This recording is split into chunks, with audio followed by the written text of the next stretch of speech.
So India has recorded yet another steep rise in the number of cases in the last 24 hours with over 3,300 new cases. Total cases have gone, in fact, well over 56,000. Active cases now stand at nearly 38,000. In a continuing upward trend, the recovery rate has also improved to over 29%. Recording 1,273 recoveries in just one day, a total of 16,540 people have so far been cured of the virus. Take a look at these reports from across the country. 234 passengers from Singapore has landed on Indian soil. This is the first Air India flight which had come from Singapore to Delhi, and all these passengers who had come are undergoing the medical screening. And inside here you can see that all these people, which is a team of doctors, all of them wearing PPE kits and other protective gears. The DIAL officials are also inside. They're coordinating among the passengers and the medical screening team. All of them will be coming over here. They will be filling up the immigration details and then will be getting tested. Those people with any symptoms will be immediately shifted to the hospital, and others will be taken to a quarantine center. So all these people who had paid for their journeys back home, they will be quarantined for 14 days.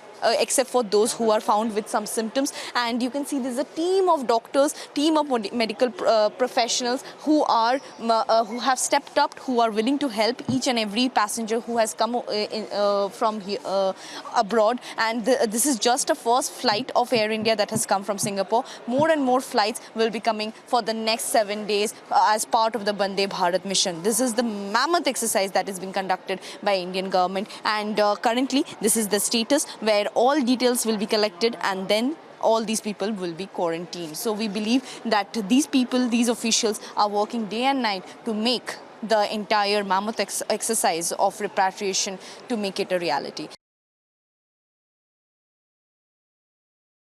Jammu Kashmir में corona virus के मामले लगातार बढ़ रहे हैं और इस बीच सरकार ने टेस्टिंग फैसिलिटीज़ को लगातार अपस्केल किया है। अगर जम्मू कश्मीर की बात करें तो रोज़ाना की जो टेस्टिंग है वो तकरीबन 3,000 से 3,500 के बीच पहुंच चुकी है, और अगर कल की बात करें तो 3,400 के करीब जो टेस्ट हैं वो कंडक्ट किए गए हैं। इस वक्त हम जम्मू के RL में एक लैब में मौजूद हैं। ये एक टेस्टिंग फैसिलिटी है, और अगर यहाँ पर आप देखेंगे तो यहाँ पर RNA एक्सट्रैक्शन की जाती है। ये अगर इस लैब की बात की जाए तो ये बायो सेफ्टी लेवल 3 की जो लैब है, यानी कि ये जम्मू कश्मीर में इकलौती ऐसी लैब है जिसमें कि सेफ्टी मेयर्स जो हैं वो बायो सेफ्टी लेवल 3 के हैं, यानी कि किसी भी तरह का अगर इन्फेक्शन अंदर हवा में भी होता है तो वो बाहर ना ही बाहर जा पाएगा, और जो हवा के थ्रू है उसे भी क्लीन कर बाहर भेजा जाता है। और इसकी जो टेस्टिंग कैपेसिटी है पर डे की अगर बात करें तो 300 सैंपल है, जिसमें कि पूल सैम्पलिंग भी की जाती है ताकि एक बड़े स्केल पर जो है लोगों की टेस्टिंग लगातार की जाए। हमारे साथ डॉक्टर हरलीन मौजूद हैं जो कि नोडल ऑफिसर हैं। मैडम, आप लोग किस तरह से ये इंश्योर कर रहे हैं कि टेस्टिंग जो है वो स्केल अप की जाए और यहाँ पे सिक्योरिटी का भी पूरा ध्यान रखा जाए?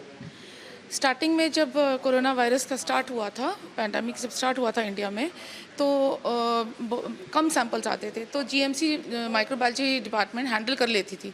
लेकिन चूंकि सैंपल ज़्यादा आते गए, कॉन्टैक्ट ट्रेसिंग होती गई, उनकी सैम्पलिंग करनी पड़ती है, तो उन पर लोड पड़ गया। तो देन गवर्नमेंट डिसाइडेड कि जहाँ जहाँ RT-PCR मशीनें अवेलेबल हैं, बायो सेफ्टी लेवल्स अच्छे हैं, वहाँ पे टेस्टिंग स्टार्ट की जाए। तो उन चक्रों में एक मेमोरेंडम ऑफ अंडरस्टैंडिंग साइन हुआ between the director IIM and principal GMC Jammu कि जो भी ओवरलोडेड सैंपल्स होंगे वो यहाँ पे टेस्ट किए जाएंगे।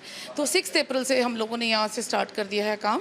तो जैसे जो भी सैंपल्स पेरिफेरी के आते हैं, सांबा से, कठुआ से, कल के हमारे कुलगांव के सैंपल्स आए हुए हैं, ये सब सैंपल्स यहाँ पे लॉट आता है और हम यहाँ पे टेस्ट करते हैं। हमारे साथ IIM से डॉक्टर इरशाद भी मौजूद हैं। सर, आपसे जानना चाहूँगा, एक बिल्कुल डिफरेंट आप लोग आ गए हैं from the research now to execution part, तो आप लोग किस तरह इंश्योर कर रहे हैं कि फैसिलिटीज़ को स्केल अप किया जाए और ये इंश्योर किया जाए कि सैम्पलिंग जो है वो प्रॉपर हो?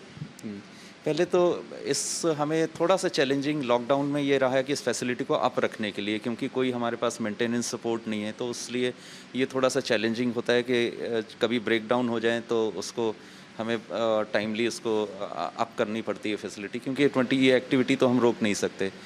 और उसके अलावा हमने अपना फॉर द टाइम बीइंग हमने रिसर्च एक्टिविटी को वाइंड अप करके इस लैब को स्पेशली प्रिपेयर किया इस टेस्टिंग के लिए, इसको फ्यूमिगेट करके, इसको क्लीन करके और इनके जो टेस्टिंग की जो रिक्वायरमेंट है वो सारा सामान अंदर लगाकर फिर हमने ये काम स्टार्ट किया। 6 अप्रैल से हमने स्टार्ट कर दिया।